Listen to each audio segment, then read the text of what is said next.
네, 저는 아까도 뵀지만 지금 부산에서 교사로 근무하고 있는 신혜경이라고 하고요. 오늘 중고등학생 대상으로 멘토링 하고 계신다고 하셔서 조금 도움을 드릴 수 있을까 해서 이렇게 만나 뵙게 되었습니다. 제가 일단 좀 질문을 많이 받아달라고 전달을 받아가지고 요거를 좀 빠르게 전달을 드리고 질문을 받아볼게요. 일단은 전 아까 말씀드렸듯이 6기 출신이고요. 제가 윤리교육과를 나와가지고 중학교에서는 도덕을 가르치고 있습니다. 그리고 이거는 임용 면접 때 했던 얘기인데, 저의 교직관을 한 문장으로 설명해라.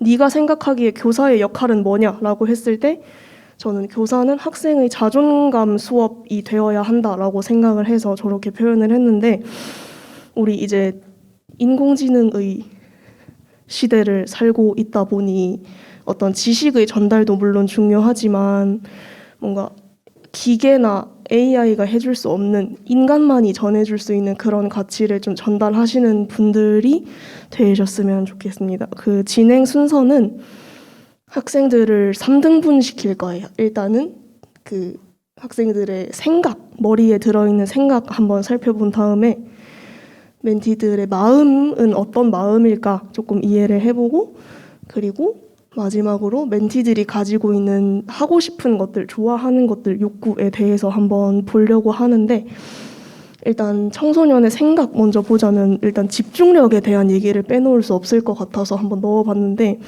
그 집중 시간이 다들 느끼셨겠지만 길지 않습니다. 중고등학생이라고 해서 엄청 초등학생 때보다 더 큰 발전이 있는 경우도 있겠지만 그렇지 않은 경우도 되게 많거든요. 그래서 그 학교 수업 45분, 50분 하는 것도 집중을 못 해가지고 제가 중간중간에 이제 소리를 지르고 좀 이런 식으로 해야 될 정도라서, 특히나 이제 보통 오후에 하시죠. 근데 학교 수업 듣고 와서 센터에서 하는 거는 집중력이 더 떨어져 있고 체력적으로 지쳐 있을 수밖에 없기 때문에, 만약에 나한테 멘토링 시간이 1시간이 주어졌다. 그 1시간 60분을 전부 채워서 하시려는 거는 좀 욕심일 수 있어요. 선생님한테도 학생한테도. 그래서 좀 수업을 짧게 끊어서 진행하시는 방법을 많이 추천을 드리고, 지금 이제 우리 이 행사 하는 것도 중간중간에 쉬는 시간을 주시잖아요. 이런 식으로 학생들한테도 우리 공부 시간 1시간이야. 이렇게 물론 1시간으로 정해져 있긴 하지만 그 안에서 뭐 10분, 5분, 10분도 괜찮거든요. 짧게 시작해서 조금씩 늘려나가면 되는 거기 때문에 좀 짧게 끊어서 하시고, 중간에 좀 사담 시간이나 쉬는 시간 같은 것도 넣어주시고, 이런 식으로 하시면 집중력이 너무 떨어져서 수업에 방해를 받거나 이런 일들은 좀 많이 없어질 것 같습니다. 그리고 저는 ASMR 많이 틀어줬었거든요. 애들 공부시키고 나서 뭐 문제 풀어봐 이런 식으로 하고, 좀 집중력에 좀 빗소리 이런 것도 막 틀어주고 이렇게 하면 애들도 좋아해가지고 그런 거, 이런 방법도 있다는 거. 그리고 좀 이 친구들은 어른들도 그렇잖아요. 멀티가 안 되는 경우가 많잖아요. 그래서 여러 가지를 한 번에 처리하는 게 되게 어렵기 때문에 내가 정말 중대한 고민이 있다. 뭐 그런 고민이나 그런 생각이 자기를 잡고 있는 경우에는 공부에 당연히 집중을 할 수가 없습니다. 그래서 좀 고민이 있으면 그때 해소를 할 수 있도록 좀 친해지시라는 말씀을 드리고 있는데, 사실 이거는 뭐 1, 2주 한다고 한두 달 한다고 되는 게 아니라, 사실 고민을 털어놓을 수 있을 만큼 친해지고 나면 이 활동이 끝날 수도 있어요. 그 정도로 오래 걸리는 거라서 나중에 가서 좀 더 말씀드리겠지만, 지금 너무 조급하게 생각을 안 하셨으면 좋겠고, 뭔가 고민이 있어서 수업을 못하는구나, 수업에 집중을 못하는구나, 이런 거에 공감만 해주셔도 충분히 학생들이 받아들일 수 있거든요. 그래서 공감을 좀 해주시면 좋겠고, 그리고 저는 이거는 학교 기준으로 한 달에 한 번이라고 써놓은 건데, 학교는 이제 맨날 가니까 한 달에 한 번 정도고, 일주일에 한 2번 정도 가시나요? 그러면은 한 2-3달에 한 번 해가지고 한 학기에 2번, 3번 정도를 그냥 오늘은 공부 말고 우리 좀 더 친해지는 시간 가져보자, 이런 식으로 해서 좀 영상 같은 것도 보여주고 맛있는 것도 먹이고 이렇게 하면서 좀 자기 학교 얘기 해보게 하고, 자기 좋아하는 얘기 같이 나누고 이런 시간을 가졌었는데 이게 되게 친해지는 데 도움이 많이 됐던 것 같아요. 좀 그 센터 선생님의 눈을 피해서 한 번쯤 진행해 보시기를 추천을 드리고, 그리고 청소년의 마음은 일단 아까 말씀드렸던 청소년의 관심사 이야기인데 그 생각보다 관심 있는 거와 없는 거를 골고루 하려는 학생들이 드물거든요. 그 자기가 좋아하는 과목은 더 잘하고 싶고 더 막 열심히 하려고 하고, 못하는 과목은 아예 포기, 시작도 안 하려고 하고 이런 학생들이 있어서 싫어하는 과목에 그 학생이 좋아하는 거를 섞어서 제시하는 방법을 저는 많이 활용을 했었어요. 아까 말씀드렸던 그 수학 문제 방탄소년단 사진 이런 거. 그리고 만족 지연이라는 게 있는데 혹시 들어보셨나요? 만족 지연, 그 막 마시멜로 실험 그런 거 그 얘기예요. 그 이게 뭐냐면 그 공부 너무 하기 싫어할 때 우리 이것만 풀고 5분 놀자, 이것만 보고 이 영상 보자 이런 식으로 말씀 많이 해보셨을 것 같은데, 그거를 선생님하고 친해지다 보면은 쌤 영상 먼저 보여주시면 진짜 열심히 할게요 이런 식으로, 약간 지 하고 싶은 거 먼저 하고 공부를 하겠다 이런 식으로 선생님한테 약간 내기를 건다 해야 되나? 거래를 하려고 하는 학생들이 있어요. 근데 이게 아까 습관에 관해서 말씀을 드렸었는데 사실 만족을 좀 뒤로 하고 하기 싫어하는 걸 먼저 하고 그 다음에 하고 싶은 걸 하는 게 좀 그 학생의 인생 전체를 통틀어서라도 굉장히 필요한 습관이기 때문에 공부 먼저 하고 뭐 맛있는 거 먹는 거 나중에, 뭐 재밌는 거 보는 거 나중에 해야 돼 이런 식으로 순서를 좀 확실하게 잡아주시면 좋을 것 같습니다. 그리고 그 이제 멘토와의 관계에 관한 말씀을 드리려고 하는데, 그 학생들은 자기가 친하다고 느껴야지 먼저 자기 얘기를 하는 경우가 많아요. 물론 처음 갔을 때 좀 약간 외향적인 친구들은 새로운 사람이다, 내 이야기 들려줘야지 하면서 쌤 저는 누구고요, 뭐 어쩌고 저쩌고 하고요 이렇게 말하는 학생이 있을 수는 있는데, 그런 학생을 만나신 건 정말 복 받으신 거예요. 정말 친해지기 쉬운 학생을 만나신 거고, 끝까지 자기 얘기 안 하는 학생들이 있거든요. 그런 애들은 어떻게 어르고 구슬리고 해도 좀 자기에 대해서 얘기하는 걸 꺼려하고 애초에 그런 거에 익숙하지 않고 그런 학생들이 많아서 무작정 뭐 너는 어떤 거 좋아해? 오늘 학교에서 무슨 일이 있었어? 이렇게 계속 질문하고 답을 재촉하는 거는 좀 오히려 관계를 망칠 수가 있기 때문에 그 학생의 성향이 어느 정도 파악이 되셨잖아요. 이제 4월이니까. 그래서 너무 친해지는 거 지금 멘토링 초반이기 때문에 너무 욕심내지 마시고 좀 기다려 주시면 좋겠다는 말씀을 드리고 싶고, 멘티가 먼저 마음 열 수 있도록 좀 기다려 주시고, 그리고 제가 이거 정말 중요하게 생각하는 건데, 멘토가 먼저 지금 우리 H점프스쿨 하는 시간 되게 즐거운 시간이야 라는 거를 보여주시는 게 되게 중요하더라고요. 내가 먼저 이제 계속 폰 보거나 카톡 확인하거나 아니면 계속 시계 보면서 퇴근 각을 잡거나 이런 행동이 학생들한테 다 티가 나거든요. 그래서 안 그래도 이제 학교 수업하고 뭐 하고 이렇게 왔는데 저녁에까지 공부를 한다 이러면은 듣기만 해도 싫잖아요, 애들 입장에서는. 그래서 우리 지금 하는 거 그냥 재미없는 공부하는 시간 아니고 되게 재밌는 시간이야, 쌤이랑 같이 재밌는 거 하는 시간이야, 이런 식으로 멘토가 먼저 이 시간을 즐거워하는 거를 보여주셔야지 멘티가 먼저 마음을 열기가 쉽거든요.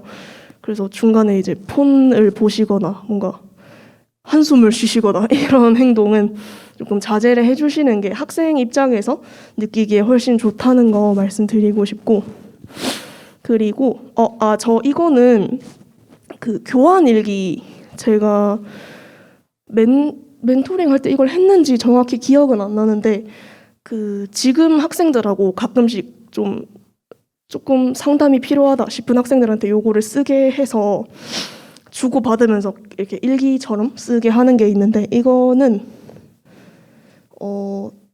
말로 하기 어려운 거를 이제 글로 쓰라고 하면 그래도 쓰는 경우가 있거든요. 그래서 자기 오늘 있었던 일이나 나 이런 고민이 있다, 이런 감정을 느꼈다, 뭐 이거 하고 싶다, 아니면 쌤한테 궁금한 거, 이런 것들을 그냥 자유롭게 쓰라고 해서 그거를 다음날 제가 받아서 답장을 써서 주고 걔가 읽어보고 다시 쓰고 이런 식으로 좀 교환을 몇 번 하다 보면은 조금 그래도 서로에 대한 이해가 대화로는 잘 안 풀리는 그런 대화 소통을 이런 식으로 할 수 있다라는 거 좀 보여드리려고 적어놓은 거였고, 다음은 청소년들이 어떤 욕구를 가지고 있는가에 대한 이야기인데, 이거와 관련해서 제가 어려운 건 아니고 제가 알려드리고 싶은 이론이 자기결정성 이론이라는 게 있거든요. 혹시 아시는 분 계신가요?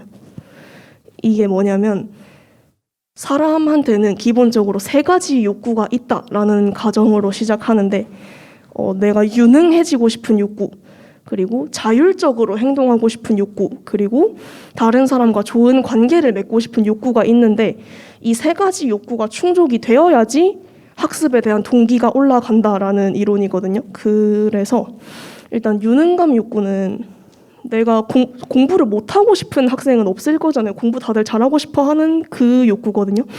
내가 공부 잘하고 싶고 뭔가 발표도 씩씩하게 잘하고 싶고 그런 욕구인데, 이런 유능감 욕구를 향상시켜 주시기 위해서는 일단은 문제를 풀었는데 애가 틀리면 당연히 나는 못하구나 라고 생각을 하잖아요. 그래서 좀 쉬운 문제를 좀 주시거나 어렵게 꼬아져 있는 거를 좀 쉽게 풀어서 이렇게 주시고, 저는 그리고 문제지에 한 바닥에 한 8문제 이렇게 해가지고 2바닥 해서 16문제 정도가 있으면은 한 번은 애가 보통 채점을 할 때 1번 맞았네 동그라미, 2번 틀렸네 이런 식으로 하시잖아요. 근데 한번 쓱 봤는데 다 맞은 거예요. 그래서 크게 이렇게 동그라미를 쳐준 적이 있거든요. 근데 그거를 보고 애가 그거에 꽂힌 거예요.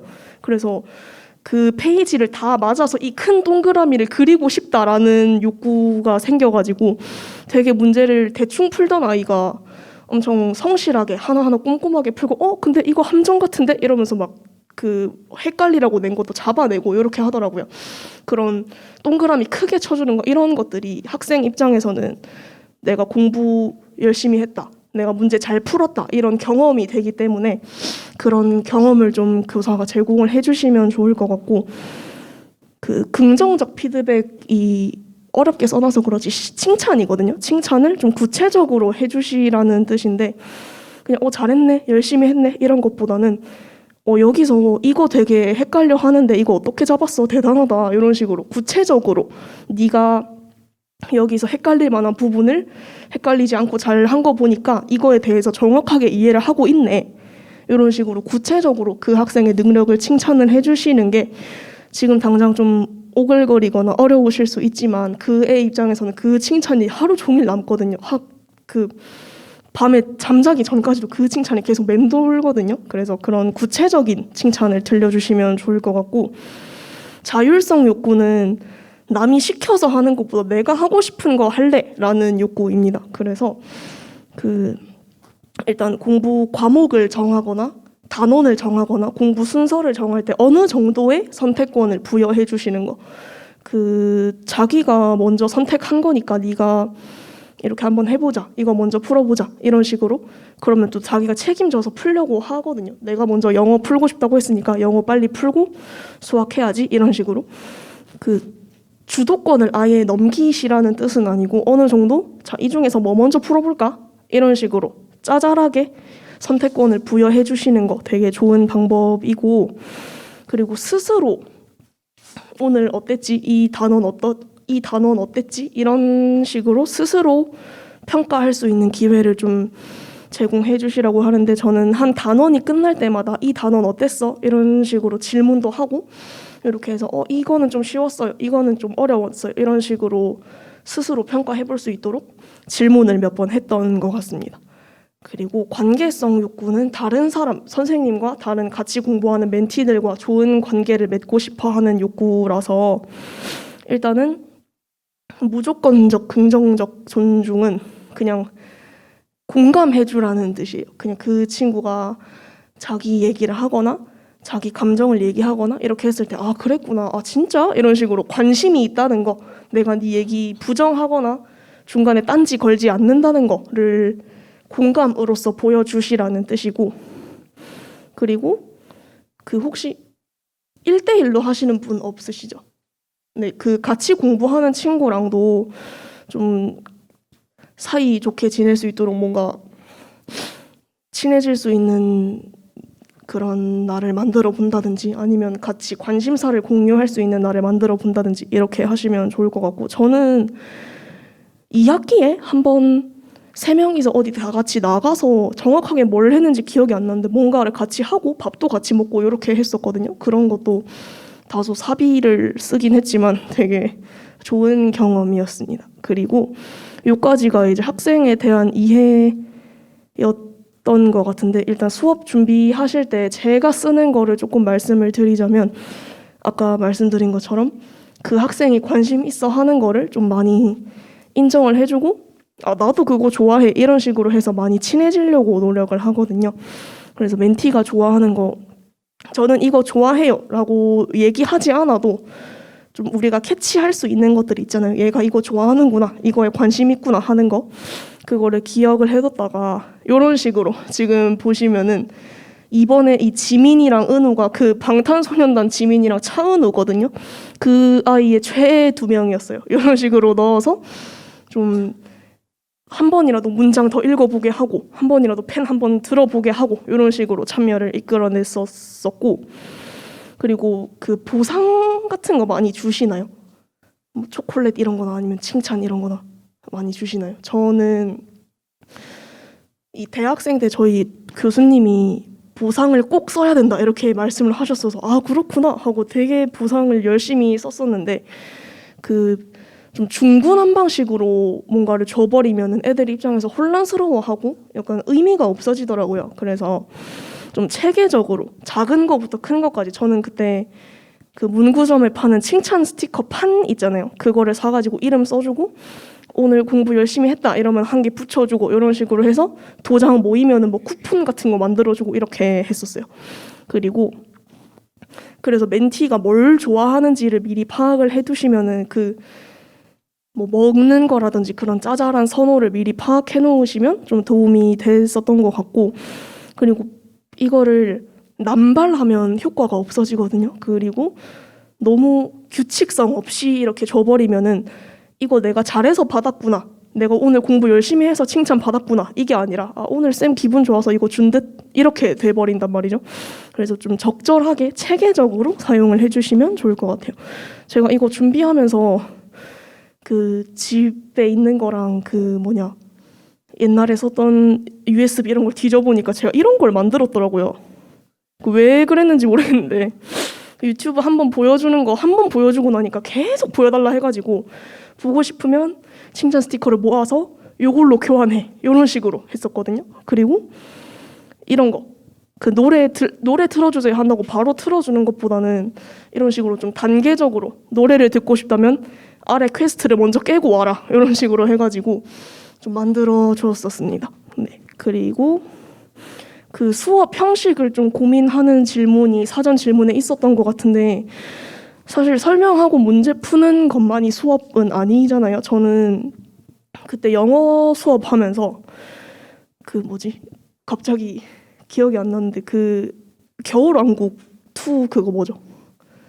아무튼 겨울왕국 2에 있는 OST 이런 거 애들이 너무 좋아해가지고 그거 그냥 가사 인쇄해서 같이 보면서 막 불러보고 이런 식으로 해서 영어 수업 때 한 적이 있었거든요. 이런 것도 그렇고 그 뭐 국어 제가 한 건 아니고 제 같은 센터 다른 멘토 쌤이 하는 거는 그때는 5학년 여자 3명이었는데 그 셋이도 이미 친해져 있는 상태였어요. 걔네를 데리고 토론 수업을 하시더라고요. 국어에서 뭐 주장에 대한 근거 대면서 얘기하기, 근거를 통해서 주장하기 이런 게 있어가지고 토론 수업 하면서 또 국어 하시고 이렇게 하더라고요.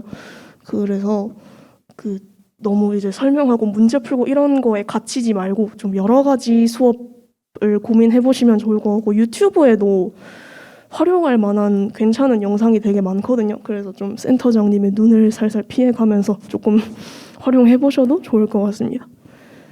이 뒤에 수업 규칙 만들기는 그 수업 시작할 때 또는 멘토링 초반에 정해 두는 게 좋은데 이제 수업 중간에 쌤 말 끊고 질문하면 안 돼. 또는 수업 중간에 친구 공부 방해하면 안 돼. 이런 해서는 안 되는 행동들이 있잖아요. 그거를 약속하는 과정인데 그 사람의 뇌는 부정문을 기본적으로 못 받아들인다고 하더라고요. 그러니까 앉아 있지 마라고 하면 그럼 어떻게 해야 되지? 아, 서 있거나 누워 있어야 되는구나 라는 생각 과정을 거쳐야지 행동으로 옮길 수 있잖아요. 그래서 앉아 있지 마보다는 서 있어 라고 해야지 바로바로 입력이 돼서 행동으로 옮기기가 쉽거든요. 그래서 규칙 같은 걸 정하실 때는 친구 수업 방해하지 말기 라고만 하시면 애들이 행동에 옮기기가 어려우니까 친구 수업을 방해하지 말고 내 공부 먼저 하기, 뭐 선생님 말 끊지 말고 다 끝나고 손 들고 질문하기, 이런 식으로 해야 되는 행동을 구체적으로 명시를 해주셔야지 그 약속을 정하는 게 의미가 생기고 그 학생들이 바로바로 받아들여서 행동으로 옮길 수가 있어요. 그래서 이렇게 해라 라는 거를 규칙으로, 약속으로 만들어 주시면 좋을 것 같고, 멘티뿐만 아니라 멘토가 지켜야 할 것도 같이 이렇게 만들어 주시면은 약간 규칙이라기보다는 약속의 느낌으로 전달이 되기 때문에 좀 일방적이다라는 느낌을 덜 받을 수 있고, 쌤도 수업 자료 잘 챙겨오고 쌤도 중간에 폰 가방에 넣어 놓을게 이런 식으로 약속을 하면은 애들이 좀 공평하다고 느끼나 봐요. 그래서 약속을 좀 따르려고 하는, 지키려고 하는 게 좀 높아지기 때문에 멘토가 지켜야 할 것도 뭐 너는 선생님이 어떻게 해줬으면 좋겠어? 이런 식으로 물어봐가지고 같이 해주시면 좋을 것 같고, 이거는 지금 학교에서 하는 건데, 이제 도덕 시간에 지켜야 할 규칙 이렇게 다 같이 학기 처음에 만들어가지고 그거를 코팅해서 들고 다니면서 이렇게 수업 시작할 때 벽에 붙이고 다 같이 읽고 시작하거든요. 이런 식으로 지금 우리 수업 시간이다, 우리가 정한 약속을 지키는 시간이다 라는 거 수업을 시작하실 때 같이 한번 되새기고 시작하는 그런 시간이 있으면 더 잘 지켜지지 않을까 싶고요. 이게 아마 마지막일 건데, 수업이 저 같은 경우에는 센터에서 되게 다양한 프로그램을 했었거든요. 애들 뭐 발레도 했었던 것 같고 우쿨렐레도 다 같이 치고 이런 수업이 있었어서 밥 먹고 뭐 우쿨렐레나 이런 거 연주하고 그러고 나서 제 수업에 들어오면은 애들이 정리가 안 돼 있는 거예요. 그래서 이게 지금부터 공부해야지 라고 딱 끊고 시작하는 게 애들이 잘 안 돼가지고 그 수업 시작하고 마치고 이거를 하나의 루틴처럼 만드는 거죠. 그래서 다른 선생님들 하시는 거 보면 수업 시작할 때 인사하고 시작하기, 뭐 우리만의 구호 외치고 시작하기, 오늘의 인상 깊은 일 3가지 적기, 이런 식으로 수업 시작할 때마다 항상 하는 행동을 만들어가지고 매 시간 시작할 때 이거 하고 오늘 공부 시작하자 해서 공부하고 이렇게 하시더라고요. 그래서 수업 시작한다는 거를 인지를 시키고 애들이 이제 좀 차분하게 참여할 수 있도록 좀 정돈을 해주시는 시간을 가지면 좋을 것 같고, 저는 배움 노트도 지금 학교에서 하고 있는 건데 만약에 이 점프스쿨 다시 하라고 한다면은 이거를 할 것 같아요. 이런 식으로 양식을 만들어가지고 오늘 배웠던 거 길게 안 적어도 되니까 한 줄로라도 적어보기, 그리고 오늘 뭐 감사했던 거 3가지 적기, 이런 식으로 해서 좀 기록하는 습관도 잡아주고 내가 이거 보면서 공부 어떻게 했는지 확인도 할 수 있고, 이런 식으로 수업, 그리고 이거를 작성하면서 수업을 마치는 거니까 이것도 약간 수업을 열고 닫는 루틴이 되는 거죠. 그런 거를 지금 만약에 다시 하라고 한다면 할 것 같다. 그리고 학교에서도 많이 담임 선생님들이 쓰시는 방법이라서 좀 수업 마무리하는 게 힘들다, 아니면 학습한 거 점검하는 게 힘들다 하시는 분들은 이런 거 한번 활용해 보시면 좋을 것 같습니다. 뒤에가 아마 Q&A일 건데 혹시 들으시면서 궁금하셨던 점이나 평소에 좀 질문하고 싶으셨던 거 있으신가요? 배우는 친구가, 센터에 있는 친구가 학교 숙제를 수업 시간에 해도 되냐고 물어보면은 어떻게 이걸 하게 해주고 싶긴 한데, 그런 숙제가 좀 제가 도와줄 수 있는 숙제들도 있으면 시켜줄 텐데 막 친구 부모님한테 편지 쓰기 이런 숙제를 한다고 하면은 그거를 1시간 동안 잡고 있더라고요. 근데 그러면 좀 시간 낭비지 않을까 싶어서 혹시 그런 부분은 어떻게 하셨는지 궁금합니다. 학교 숙제나 뭐 센터에서 공부하는 것도 숙제 많이 제 시간에 해도 되냐고 물어보는데 이게 그 장학생께서 뭐 부담이 안 된다 이 정도 허용해 줄 수 있다 하는 시간이 있으면은 시켜도 되는데 그렇지 않다면은 숙제 시간은 숙제는 집에서 하는 거고 지금은 우리 새로운 수업 시간이니까 그 숙제는 여기서 하는 거 아니다라고 딱 못 박아 두시는 게 좋을 것 같고 만약에 해도 된다고 하시면 이거는 해도 되긴 한데 어쨌든 숙제고 학교에서 내준 집에서 해오라고 내준 숙제고 지금은 우리 점프스쿨 수업하는 시간이기 때문에 하더라도 10분까지만 허용을 해주겠다.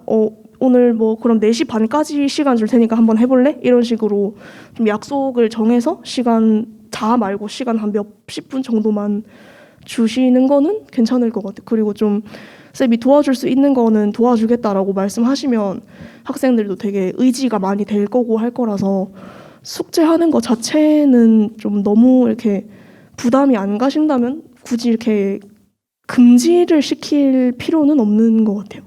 감사합니다. 네, 그냥 저학년이다 보니까 학교에서 좀 국어나 이런 뭐 도덕 같은 거는 그냥 제가 도와줄 수 없는 것들을 많이 시키시더라고요, 학교에서.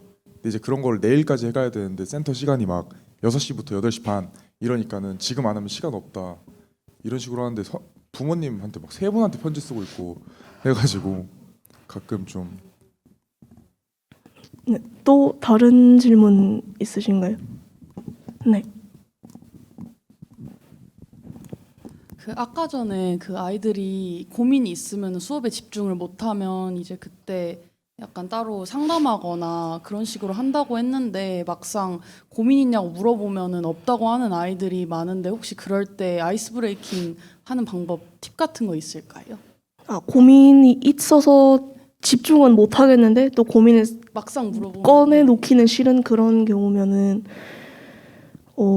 그럴 때 수업을 하고 싶으신 건가요? 아니면 고민을 어떻게든 들어주고 싶으신 건가요? 그 수업에 집중을 못하는 상태니까 네. 아무래도 상담을 먼저 해야 할 것 같아서 네, 그렇게 질문을 했는데 네. 막상 물어보면은 그런 거 없다 하는데도 이제 집중을 못하는 상황일 때 어떻게 처음에 말꼬를 틀어야 될지. 저는 일단은 고민 때문에 수업을 못하는 것 자체가 어쨌든 다른 멘티도 그렇고 선생님이 준비해온 수업을 할 수 없게 되는 거기 때문에 이게 수업에 좀 차질이 생기게 하는 행동이라는 거는 좀 인지를 시켜줄 것 같고 그래서 해소할 수 있는 고민이라면 털어놓으면서 해소할 수 있는 고민이라면 뭐 적어보게 한다든지 쌤이 안 볼 테니까 일단 적어서 좀 지금 어떤 상황인지 생각 정리를 한번 해봐봐 이런 식으로 좀 시간을 줄 것 같고 뭐 공간이 허락한다면 좀 혼자 있고 싶다 하면 혼자 있는 시간도 줄 수는 있을 것 같은데 뭔가 고민 같은 거는 특히 지금 4월밖에 안 됐다 보니까 뭔가 이렇게 말하라고 한다고 해서 특히 그게 진짜 자기한테 중대한 고민일 땐 더욱 더 얘기를 못 하거든요. 그래서 선생님한테 얘기 못할 고민이면 강요하진 않겠다. 근데 이게 수업에 차질을 빚는 행동이기 때문에 네가 어떻게 시간을 줘서 네가 혼자 해결할 수 있다면 잠시 생각할 시간을 줄 수는 있다. 아니면은 근데 그게 아니면은 좀 이렇게 뚱해 있는 것보다는 우리 오늘 해야 될 거는 같이 해봤으면 좋겠다. 이렇게 말을 할 것 같아요. 제가 억지로 이렇게 끄집어 내려고 하면 더 반감을 가지더라고요, 애가. 네. 혹시 도움이 됐을까요? 네. 감사합니다. 네. 또 다른 질문 있으신가요?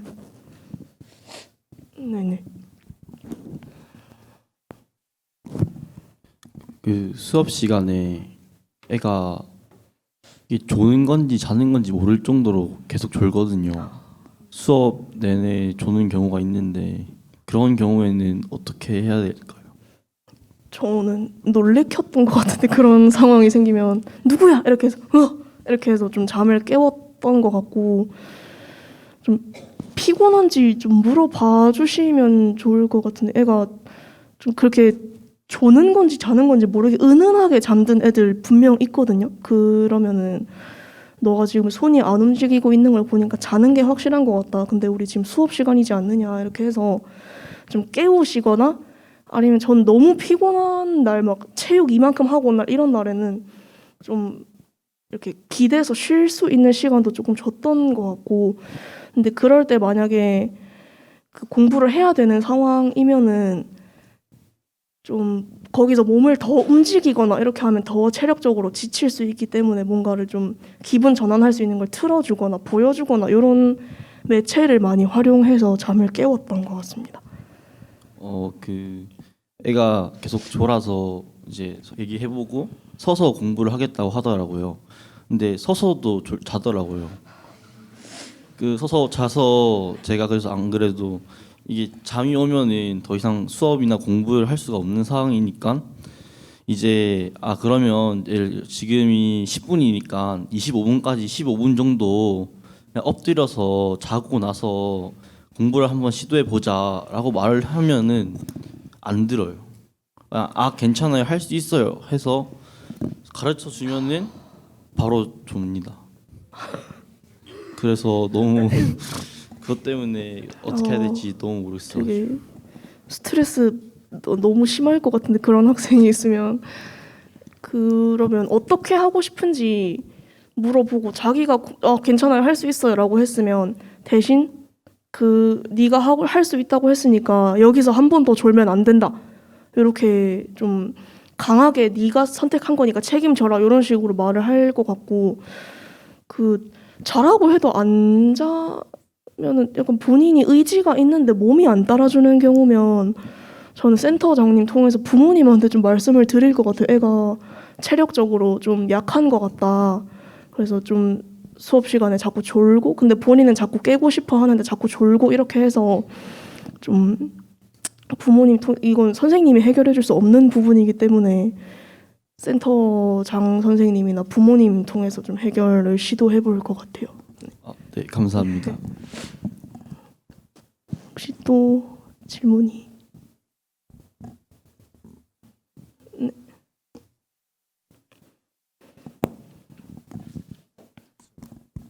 네. 우선 말씀해주신 부분들 들으면서 지금까지 어떻게 하고 있었는지 앞으로 어떻게 해야 될지 좀 방향이 또 잡히는 것 같아서 일단 감사드린다는 말씀 먼저 드리고 싶고요.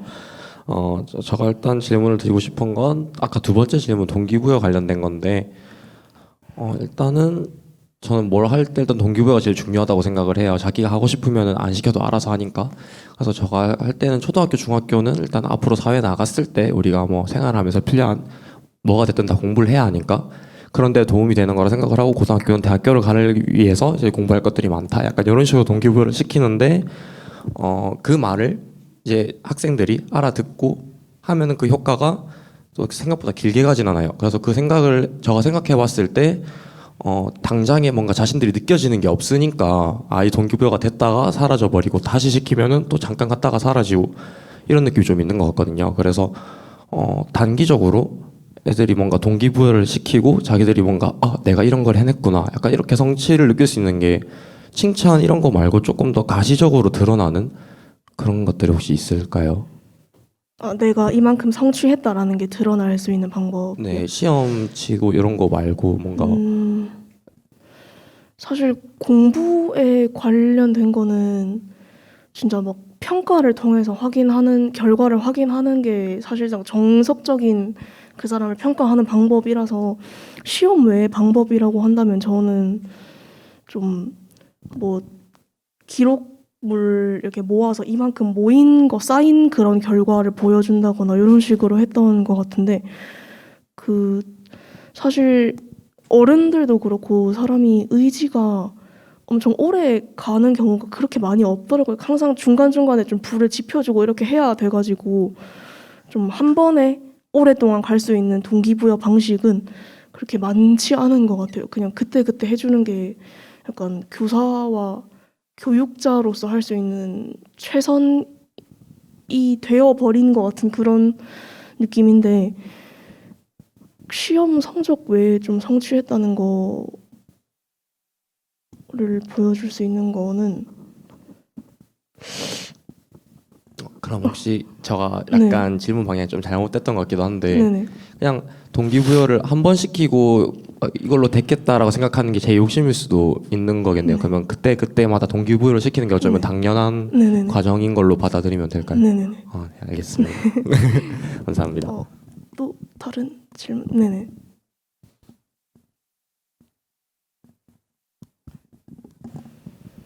제가 맡고 있는 학생이 조금 수준이 낮은 고등학생이거든요.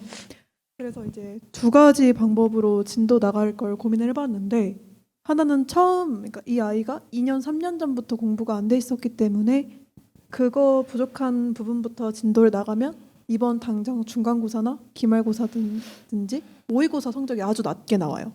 아니면은 이 아이 교과 진도에 맞추면 수업 시간에 너무 시간이 오래 걸리고 과제를 아예 하지 못하는 문제가 발생을 하는 거죠. 근데 두 가지 방법을 다 하기에는 이 아이에게 내가 투자할 수 있는 시간이 한정적이니까 고민이 되고, 그래서 그거에 대한 해결법을 하나 듣고 싶고, 그리고 두 번째로는 제가 센터에서 주는 교재로는 부족할 것 같아서 추가로 프린트를 제공하고 있는데 이게 아이의 진도에 좀 부담이 된다든지 아이가 학습하는 방법에 좀 무리가 간다든지 선생님으로서의 조언을 좀 듣고 싶습니다.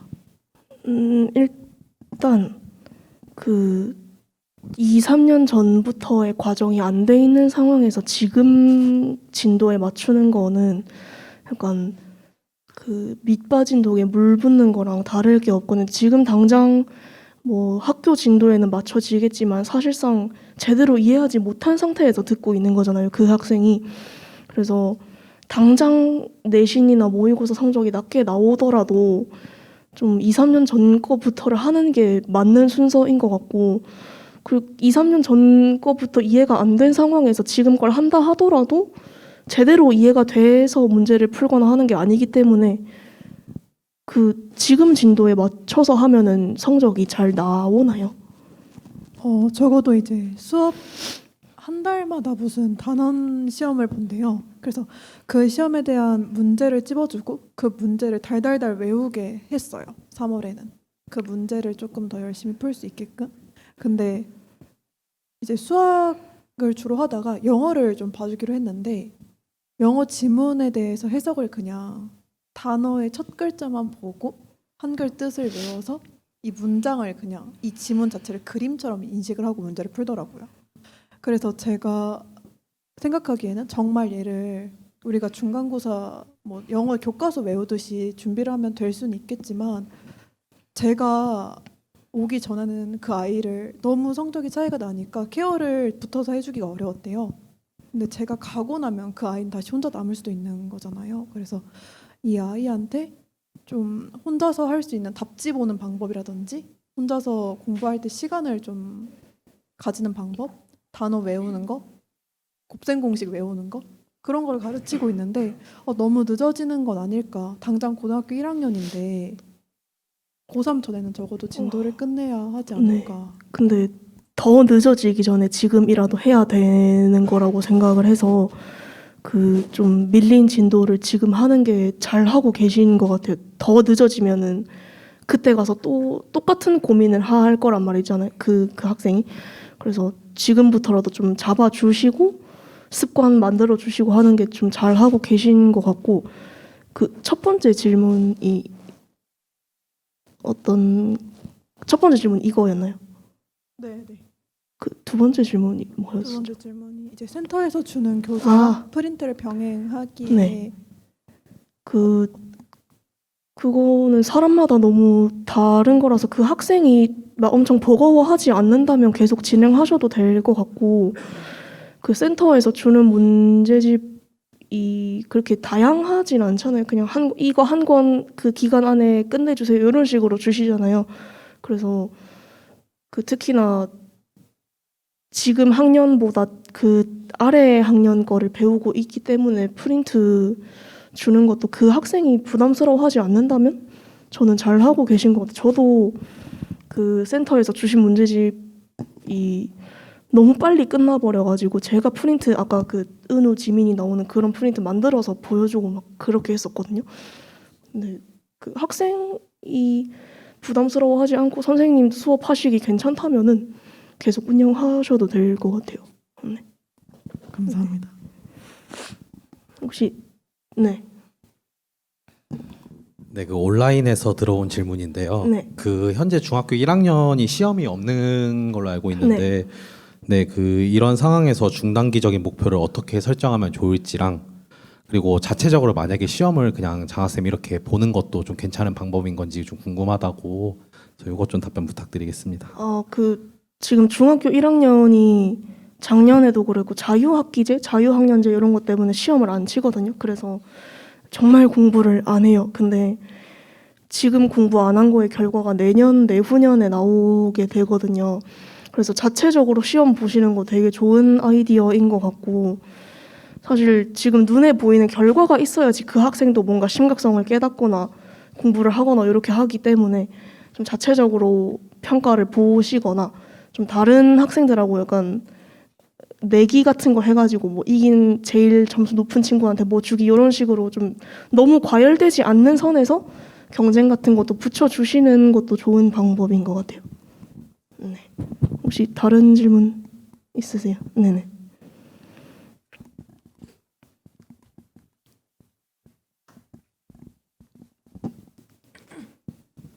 저는 5명의 학생을 맡고 있는데요. 이제 중학교 1학년이고 영어 수업을 하는데 이제 어쩔 수 없이 학업 수준도 다 다르고 이러니까 개념을 먼저 설명하고 한 번 갈 때 3시간 하는데 그때 이제 1대1로 다 해주는데 하다 보면 이제 질문이 많은 친구를 어쩔 수 없이 많이 봐주게 되더라고요.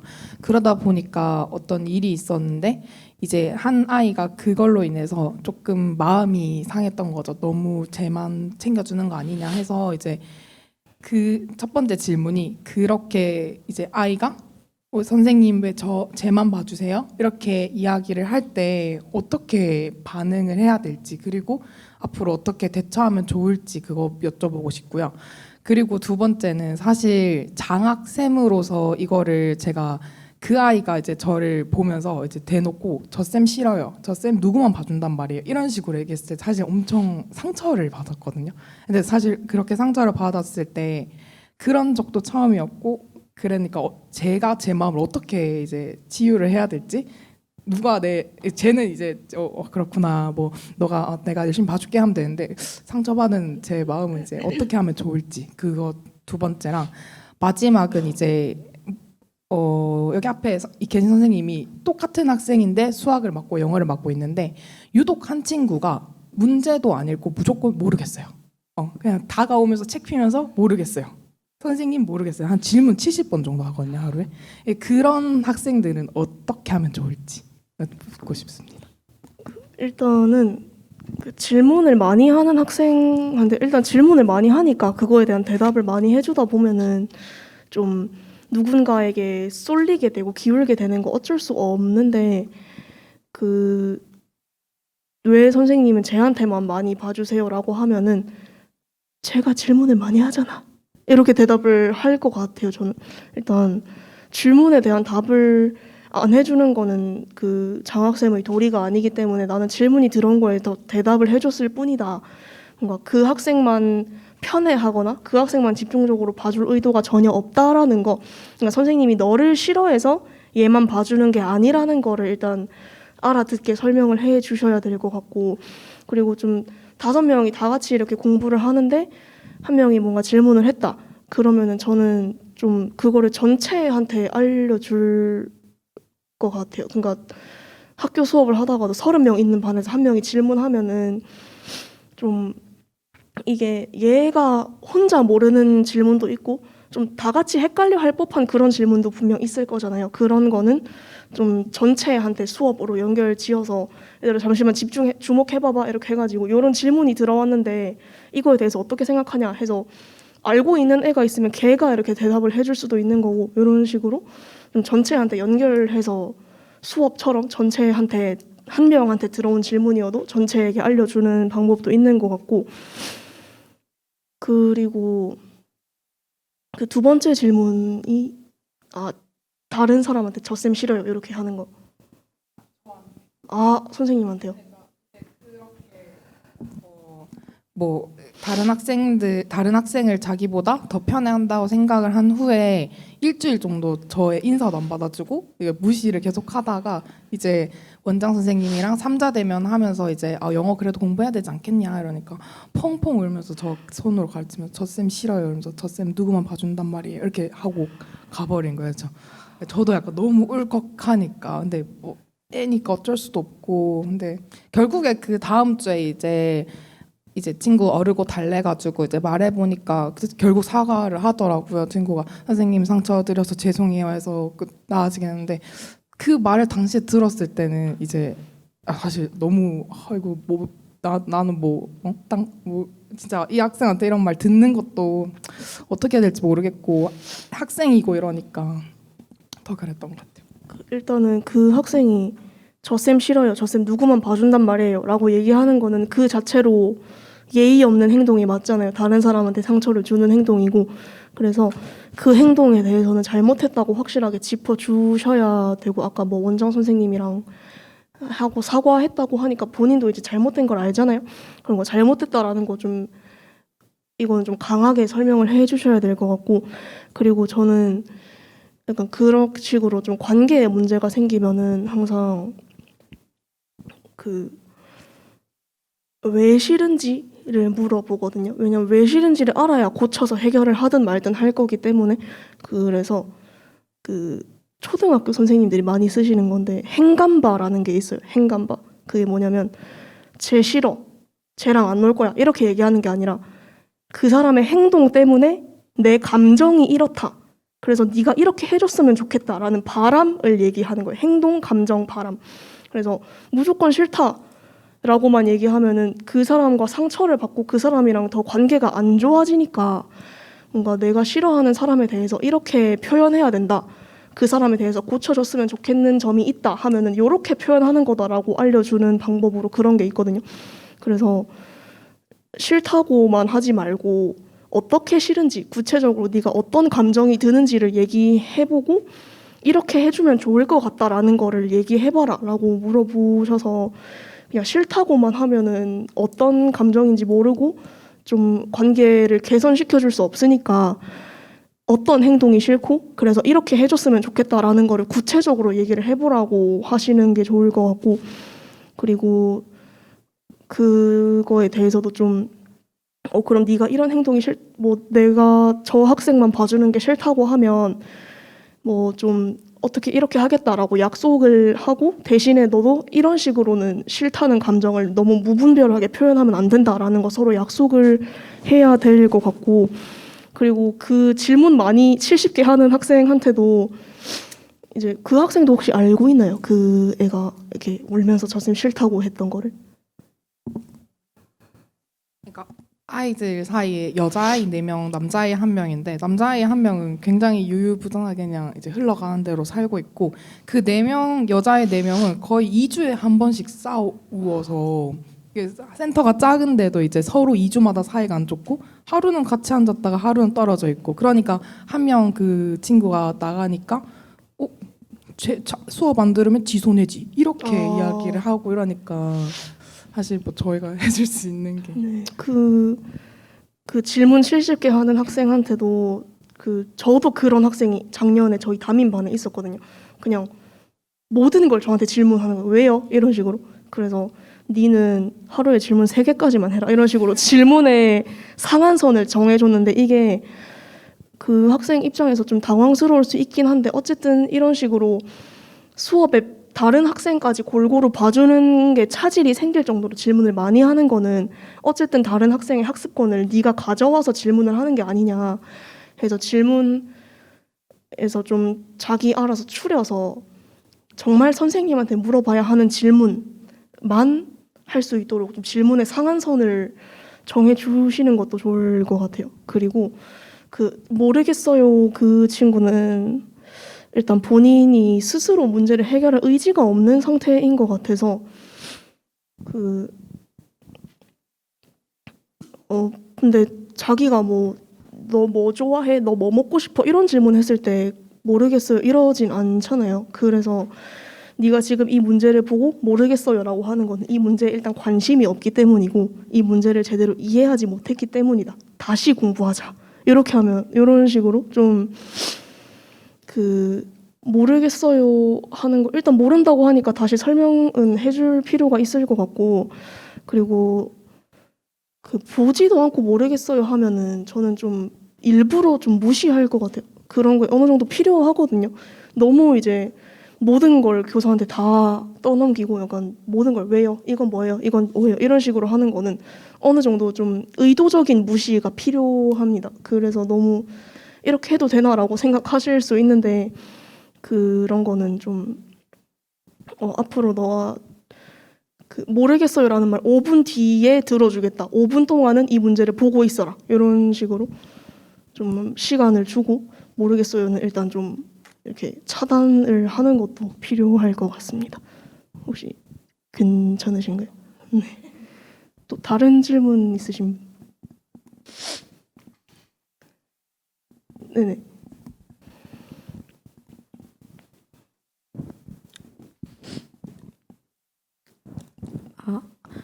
그 보상에 관련된 질문인데 만약에 학생이 뭐 숙제를 계속 잘 해왔다거나 잘 따라왔으면 뭐 한 달에 한 번씩 뭐 보드게임 하는 시간을 가진다거나 그렇게 하고 싶긴 한데 아무래도 아이들을 3명을 맡고 있고 뭐 한 명은 숙제를 항상 엄청 잘 해와요. 그리고 한 명은 숙제를 해오는 날이 거의 없을 정도로 잘 안 해와서 그러면은 이제 만약에 숙제를 잘 해오고 이렇게 잘 따라오면은 뭐 한 달에 한 번씩 이런 보상을 주겠다라고 했을 때 잘 해오는 친구는 거의 보상을 받을 확률이 엄청 크고 못 해오는 친구는 사실 보상을 받을 확률이 되게 낮을 것 같아요. 아무리 제가 이렇게 기준을 낮게 잡아줘도.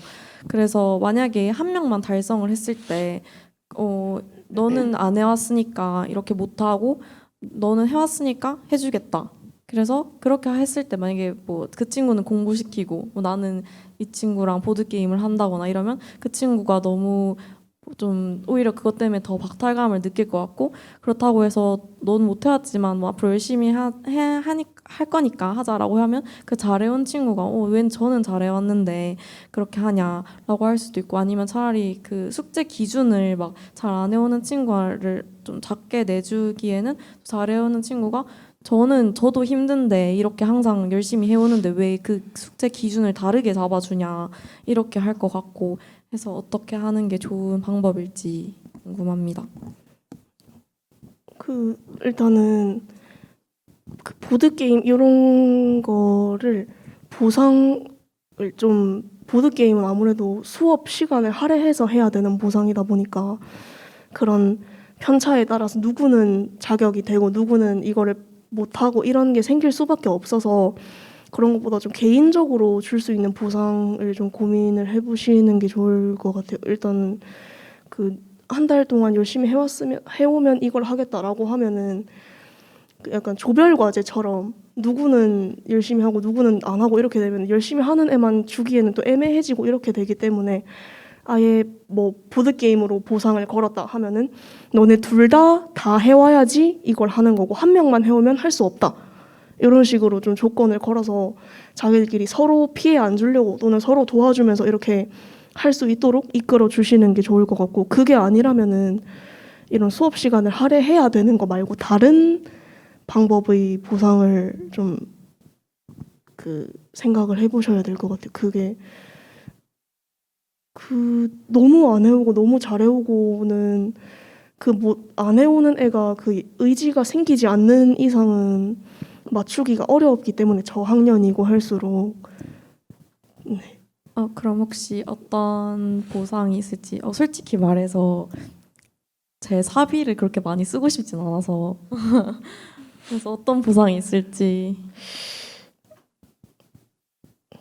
어떤 게 있을까요, 여러분?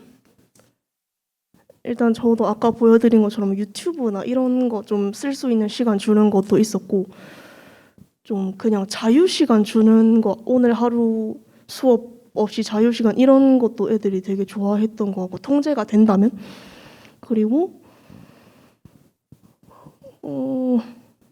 근데 사실 사비를 안 쓰는 게 좋은데 힘들어가지고 저도 지금 갑자기 생각하려니까 잘 생각이 일단 저는 그런 폰 쓸 수 있는 시간 같은 거 주거나 아니면 혼자 뭐 놀 수 있는 시간 주거나 이렇게 좀 활용을 했던 것 같아요. 사비를 안 쓰는 전제 하에서는.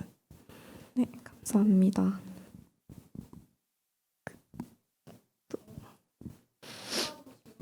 네.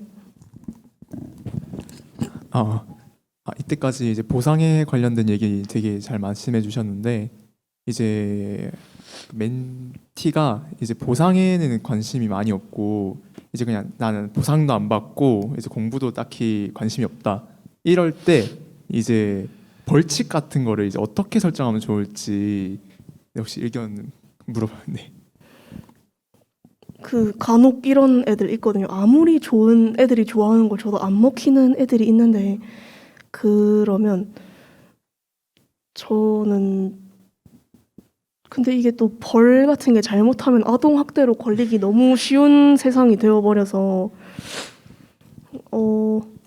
그리고 우리가 뭔가를 압수할 수 있고 이런 상황도 아니다 보니까 좀 그 수업 시간에 할 수 있는 그런 거를 해야 되는데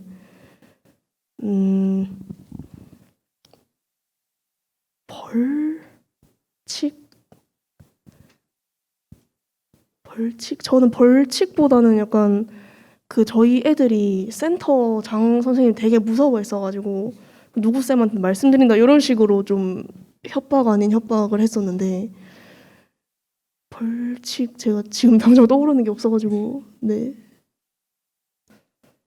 어떤 게 있을까요? 독후감 쓰기. 근데 그것도 안 할 것 같은데 안 했을 때 뭔가를 해야 되는 그런 게 있어야 되는데.